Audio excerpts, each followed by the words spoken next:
Welcome and good morning. I am Josh Coyote, today's worship associate. Today is our January 30th, 2022 in-person and online service. Reverend Kevin Carson, Drew Wright on tech, Elizabeth Coyote for the Time for All Ages, and I bringing this service from our church's sanctuary. So welcome to this morning, this day, and this opportunity to be together in community. Our weekly announcements are that first if you're an online live stream viewer, please sign into the chat box so we can see who's here. We will be having sorrows, concerns, and joys after Time for All Ages. At that time, we'll read those that came in earlier by email. Actually, there aren't any. But we'll also read the ones that are in the chat box and also that have been placed in the basket over by the door. When you share one in the chat box, if you post that it's a sorrow, concern, or joy, it helps us find them so we don't miss them. And both these need to be done a bit ahead of time, otherwise we will miss them. We need to mention how we stay afloat. This church is self-supporting. There are several ways you can donate. There's a basket by the door for donations. You can mail checks to our church. The address is on our website, and there's also a PayPal link on the website as well. The website is www.idahofallsuu.org. We gratefully receive any offering that was given. I'd like to remind you that our annual congregational meeting is today at 2 p.m. on Google Meet. So we're doing it virtually again. The link has been sent out. You should also have received proposed budget and a packet. And if you are a member, you should have received a link for voting. If you have not received anything that you needed, email tech@idahofallsuu.org so we can get those to you before the meeting.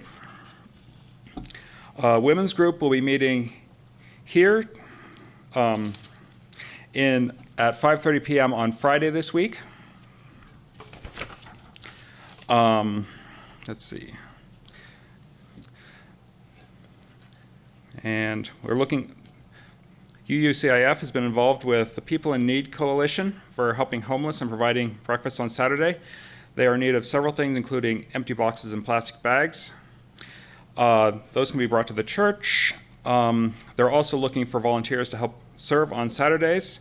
And Elizabeth Coyote, who's at dree@idahofallsuu.org, can provide more information on that. There was also some more information on our weekly update, which if you're not signed up for, there's information on how to sign to that on our website. We will now move into the sacred part of our worship.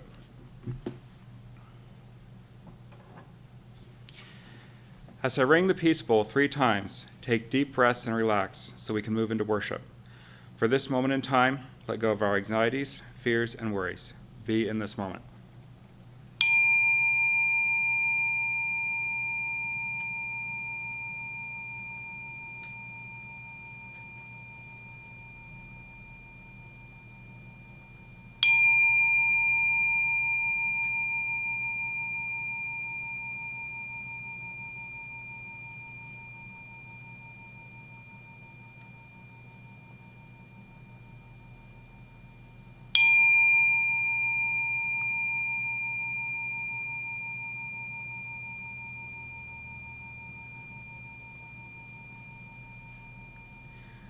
We will now begin our service with our prelude.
We will now read our church covenant. It is printed in the order of service, so if you like to, feel free to read it along with us. Love is the spirit of this community, and service its law. This is our great covenant, to dwell together in peace, to seek the truth in love, and to help one another. We will now be lighting our chalice.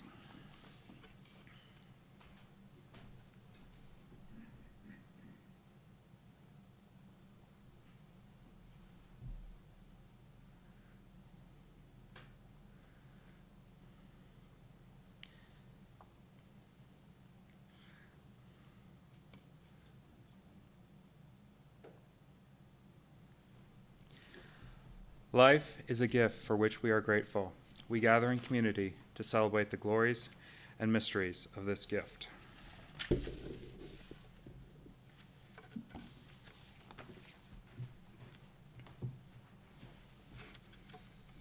Good morning.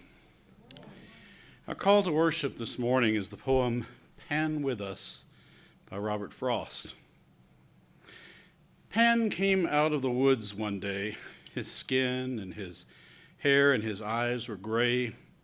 The gray of the moss of walls were they, and stood in the sun and looked his fill at wooded valley and at wooded hill. He stood in the zephyr, pipes in hand, on a height of naked pasture land. In all the country he did command. He saw no smoke, and he saw no roof. That was well, and he stamped a hoof. His heart knew peace, for none came here to this lean feeding save once a year. Someone to salt the half-wild steer, or homespun children with clicking pails, who see so little they tell no tales. He tossed his pipes, too hard to teach a new world song, far out of reach, for a sylvan sign that the blue jays screech and the whimper of hawks beside the sun were music enough for him, for one. Times were changed from what they were. Such pipes kept less of power to stir the fruited bough of the juniper, and the fragile bluets clustered there, than the merest aimless breath of air. They were pipes of pagan mirth, and the world had found new terms of worth. He laid him down on the sun-burned earth, and raveled a flower and looked away. Play, play, what should he play? I invite you now to enjoy our opening hymn, number 346, Come Sing a Song With Me.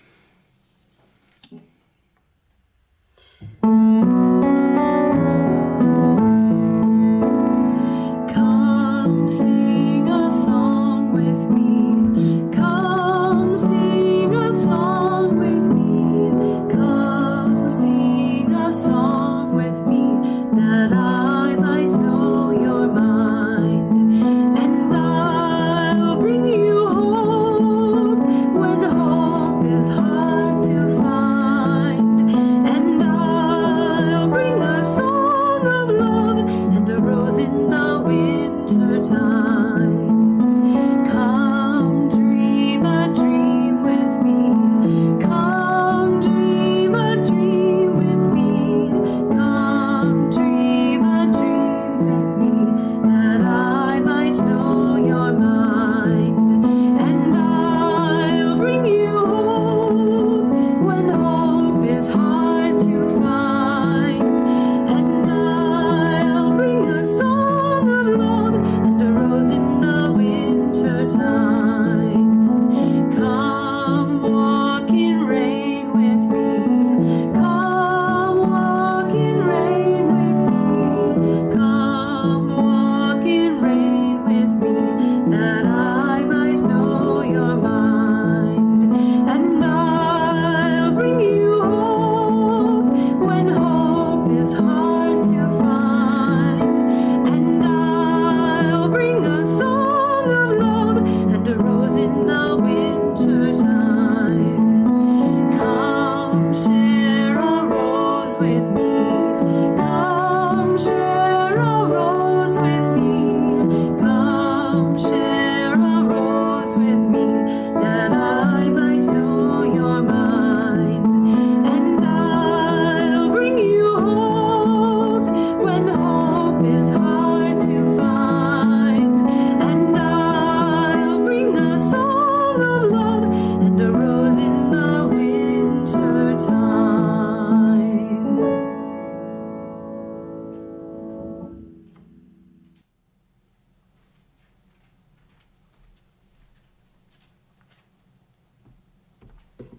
Today's Time for All Ages is titled Spirit of Life. It's part of A Place of Wholeness and Tapestry of Faith. Spirit of Life by Carolyn McDade is one of the most often sung hymns from Singing the Living Tradition. In 2007, Kimberly French interviewed Carolyn McDade about Spirit of Life for an article in UU World magazine. This is an excerpt describing the night she wrote the song. Like much of McDade's music, the genesis of Spirit of Life was a very personal one. Late one night in the early 1980s, she was driving her close friend Pat Simon home from one of those meetings. In UU tellings of the story, it has been called a church social justice meeting, an anti-nuclear power demonstration, and a remembrance of Harvey Milk, the openly gay San Francisco city supervisor, who was assassinated in 1978, versions that may work well to make a sermon point. But McDade says it was a meeting for Central American solidarity, probably at a college. What she remembers most clearly was the feeling she had.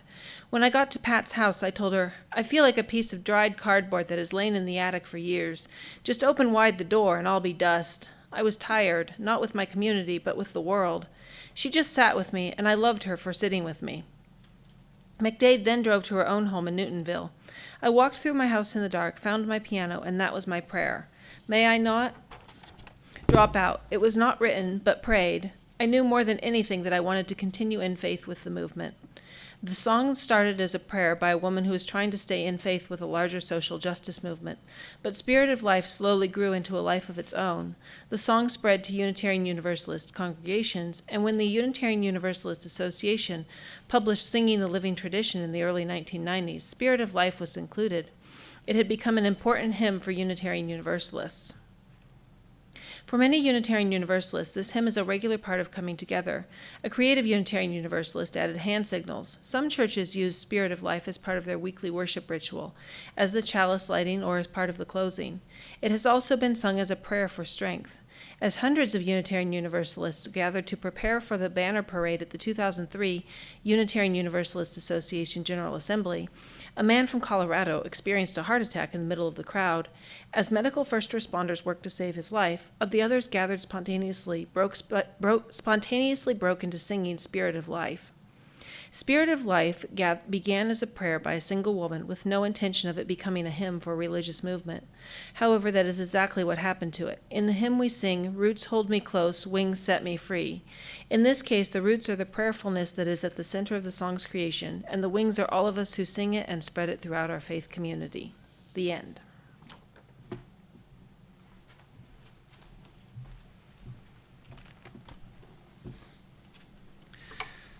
This is a very special time in our congregations where each of us has an opportunity to share major events in our lives, our joys, our concerns, and our sorrows, so we can all be uplifted by the UU community.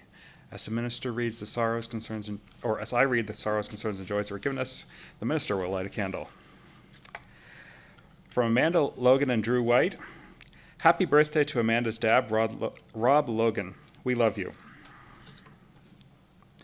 From Devette Bogart, I really appreciate the awesome people who helped me at the church this week. Teamwork is an awesome song. Thanks to Drew, Amanda, Larry, Daniel, Cindy, and Victoria. A sorrow from Anita Carpenter. My sweet feline companion of 15 years, Leo, passed away. He will be greatly missed. I appreciate the compassion shown to me by my family and friends. From Victoria McDonald, a joy ? A friend has been staying with me as she escorts a woman into the next realm. Her friend had glioblastoma, and her life support systems will be unplugged today at noon. We light one more candle for all those sorrows, concerns, and joys we hold in our hearts and are not ready to share at this time. Know we lift up our love for you, and we are all in this together.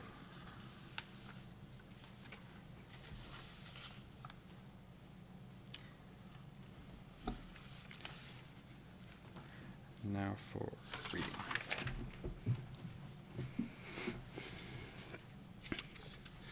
Our reading this morning is from an article called The Dawn of the Den, which appeared in the January 2022 issue of Scientific American by Michael B. Habib. We take it for granted that virtually every habitat on Earth is alive with the sounds of animals, from the haunting sounds of whales in the oceans to the riotous symphony of birds, frogs, and insects in forests, to the hubbub of humans and our technological creations and cities the world over. Yet for most of our planet's history, the only sounds were those of wind, rain, and waves. The fossil record indicates that life on Earth got its start 3.7 billion years ago. But those earliest organisms, including microbes and much later soft-bodied animals similar to today's jellies, were a quiet bunch.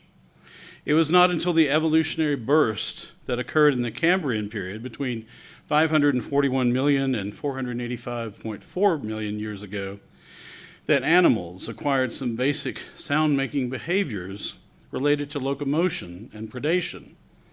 Yet even then, the hush underwater where these creatures lived was probably only punctuated by the skittering of arthropod feet across sand or the faint grinding of a cephalopod breaking a shell. Meanwhile, the terrestrial realm remained essentially silent. More than 200 million years passed before the buzzing of insects started to fill the air, giving rise to an entirely new acoustic world.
Make a joyful noise to the Lord, all the earth.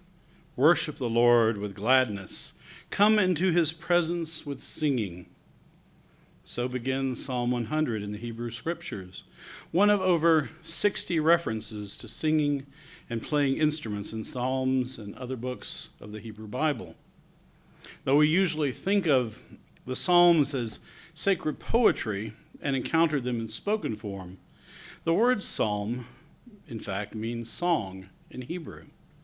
Celebrating the holy through song and music has been part of the Jewish tradition since the earliest days. And of course, the same can be said for most of the religions that have evolved in our human journey. The earliest written record of a Christian hymn with both music and melody is the so-called Oxyrhynchus hymn, named for the place of its discovery, which dates to the 3rd century CE. There's a passage in Paul's letter to the Philippians that is believed to be an earlier Christian hymn, but no melody has been unearthed. The most ancient hymn of any religion discovered to date is the Hurrian hymn to Nikal, which originated in the ancient Amorite Canaanite city of Ugarit in modern northern Syria.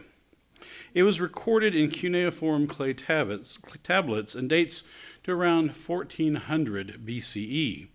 Nikal was an ancient Semitic goddess of fruit and orchards.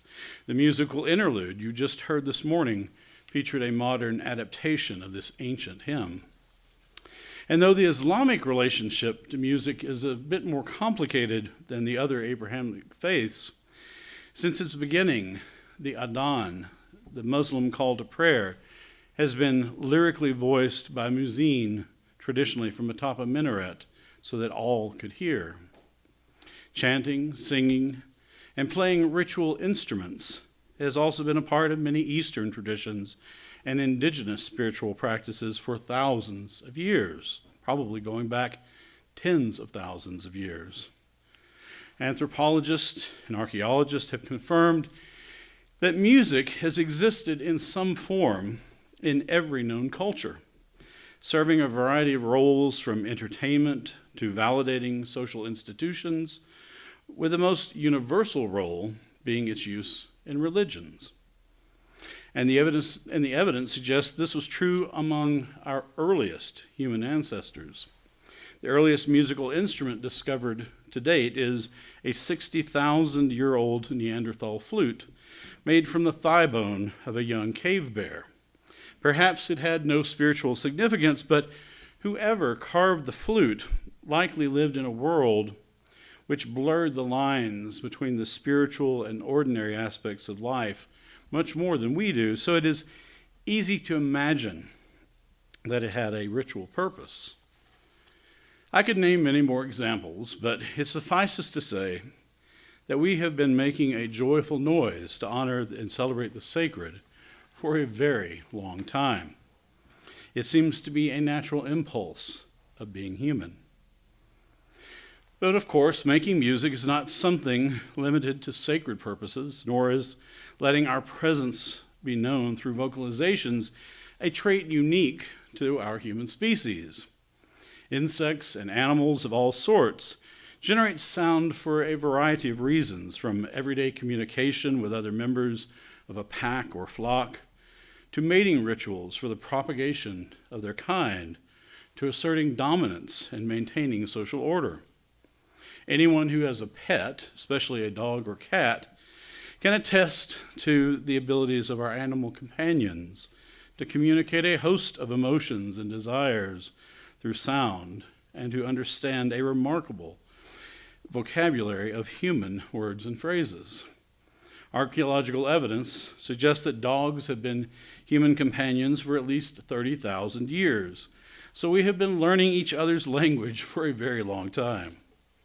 YouTube is filled with popular videos of critters interacting with humans vocally, and we sometimes like to add subtitles to translate what we imagine they're saying.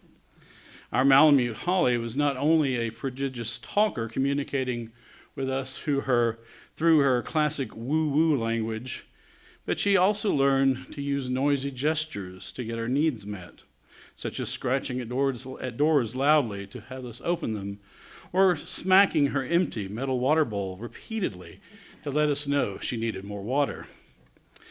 And when she got a hold of a squeaky toy, she loved to prance around the house, making as much noise as possible along the way.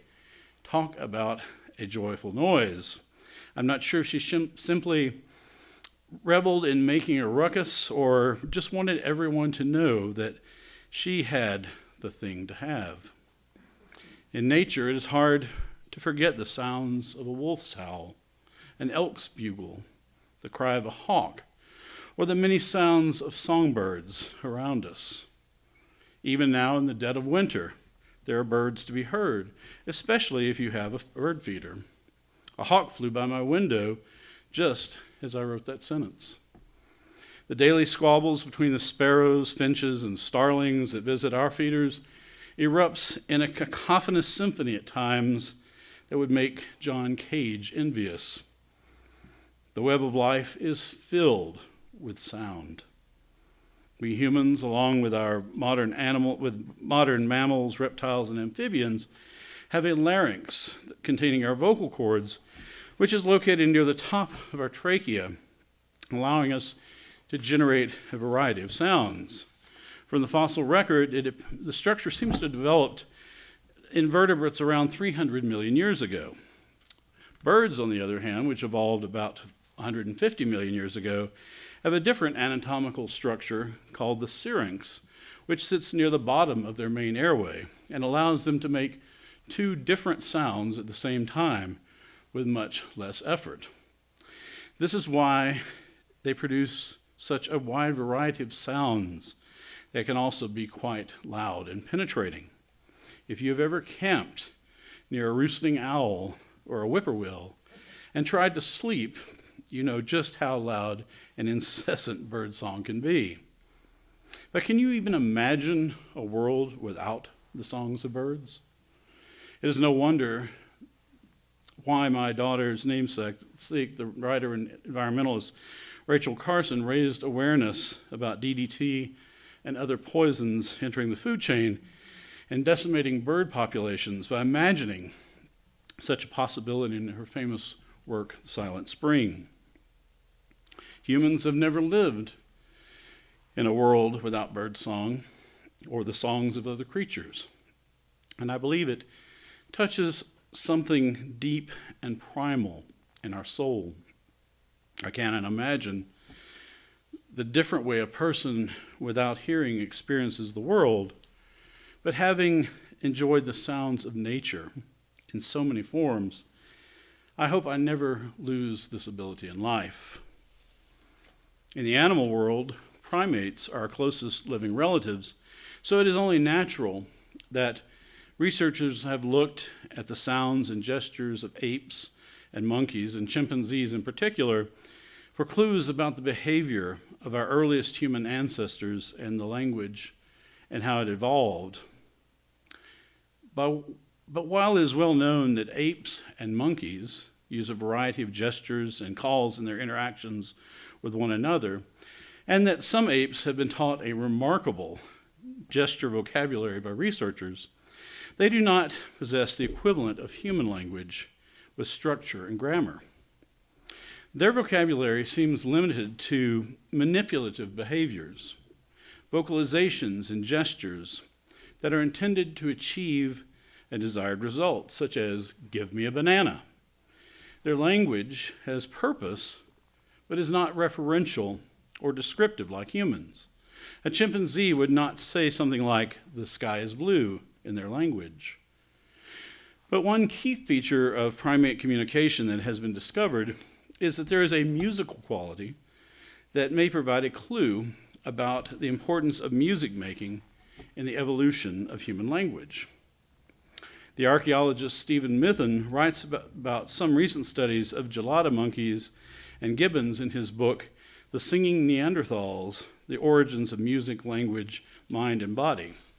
He says, finally, a key feature of the gelada and gibbon communication systems is that they are musical in nature, in the sense that they make substantial use of rhythm and melody, and involves synchronization and turn-taking.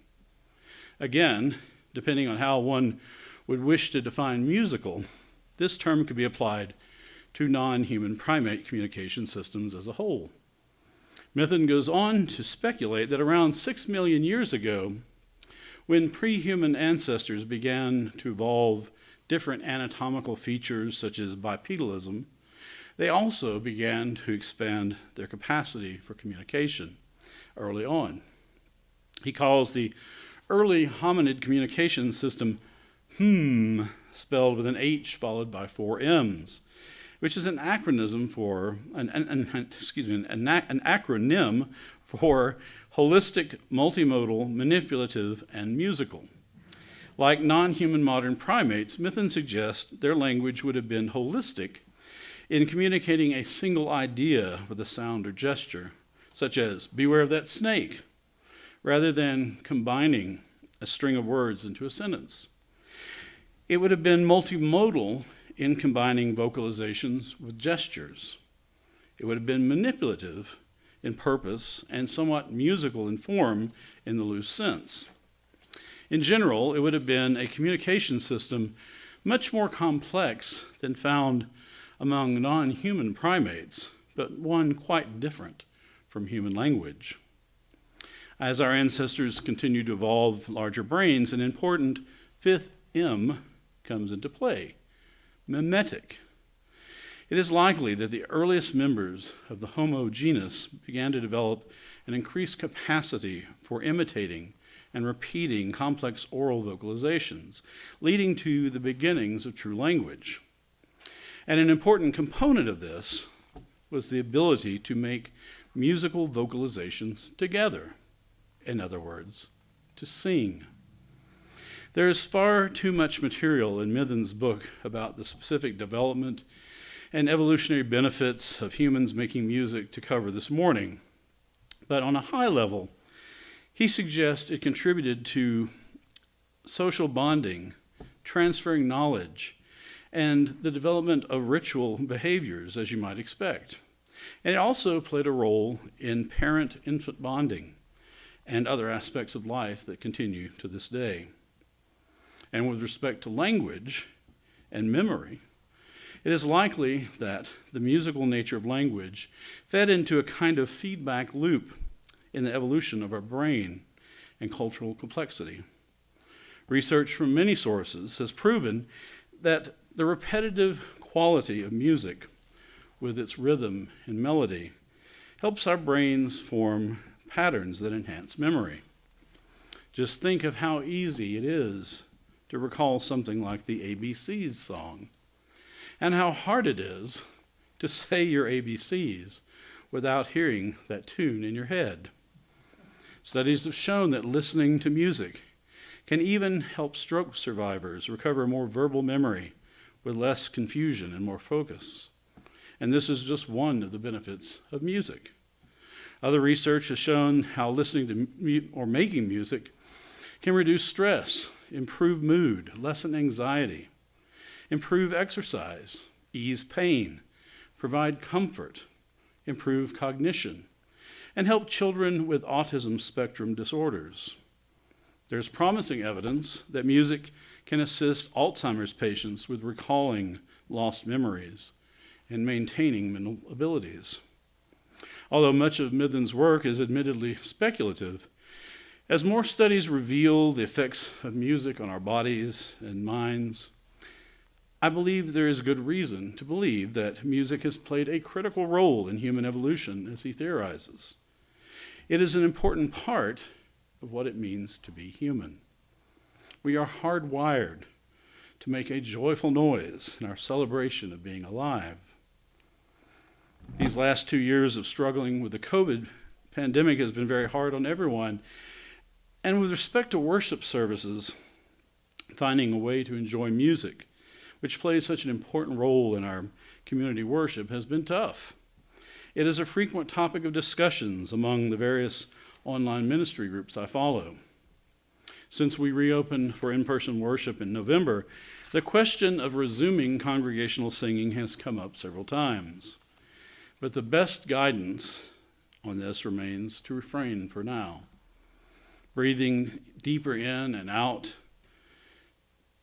is one of the worst things we could do to spread the virus as we try to sing together. But we really, really want to sing together. Like I said, I believe singing is hardwired into our nature, whether we think we are good at it or not.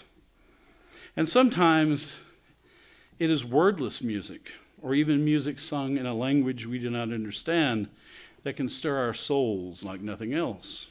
Native American songs and Tibetan throat singing come immediately to mind, as do the haunting medieval melodies of Hildegard of Bingen.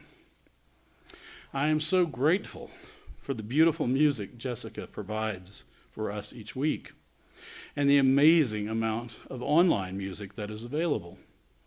I'm also grateful for the technology and our dedicated tech crew that allows us to enjoy the music both in our sanctuary and online.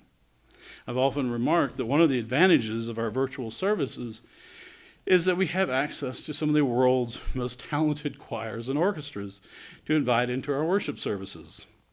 I have experienced some wonderful live music in worship over the years, and I can't imagine having worship without some kind of music, even if it's recorded. So keep listening to and making music whenever the opportunity presents itself. It will likely help your mood and lift your spirits as it has done for generations before you. And when you're in the mood and can maintain the proper COVID precautions, let yourself sound a barbaric yawp over the roofs of the world, like Whitman suggested. Think of it as a shout out to our earliest human ancestors. Make a joyful noise to celebrate the beauty and wonder of being alive. As our closing hymn reminds us, even in the darkest moments, through all the tumult and the strife, how can we keep from singing?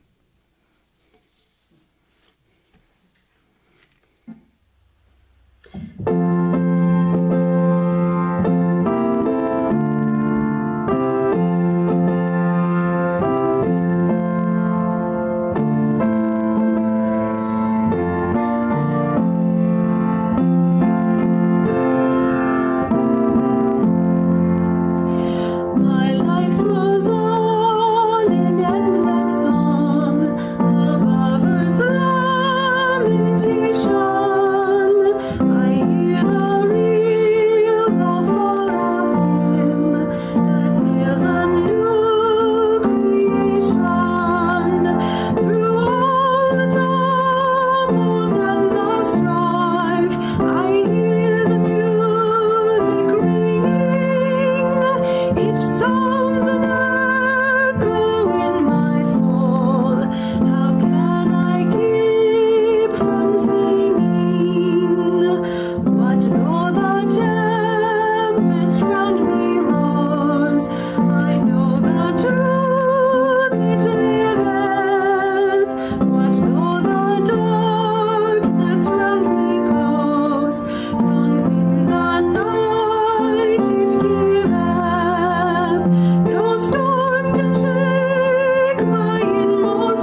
Our closing words are the poem The Gift to Sing by James Weldon Johnson.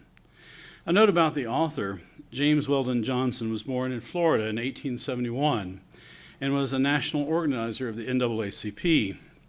His poetry often explored issues of racial identity and the African American experience.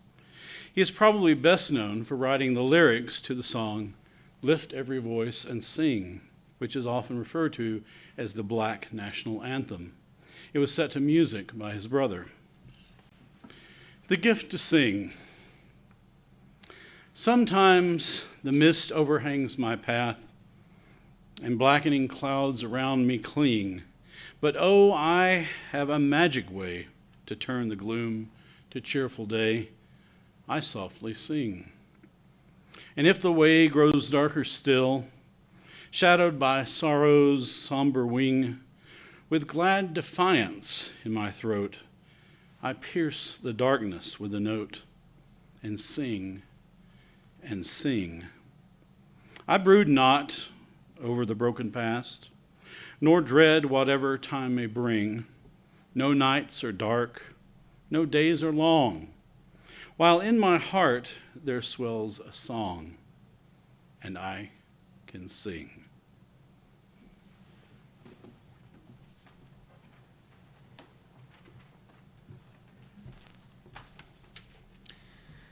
We will now extinguish our chalice with the following words. If you wish, join me in reciting the reading. We extinguish this flame, but not the light of truth, the warmth of community, or the fire of commitment. These we carry in our hearts until we are together again.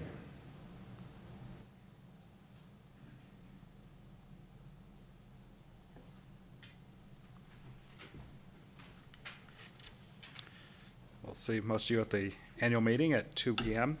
this afternoon. And now we offer a postlude.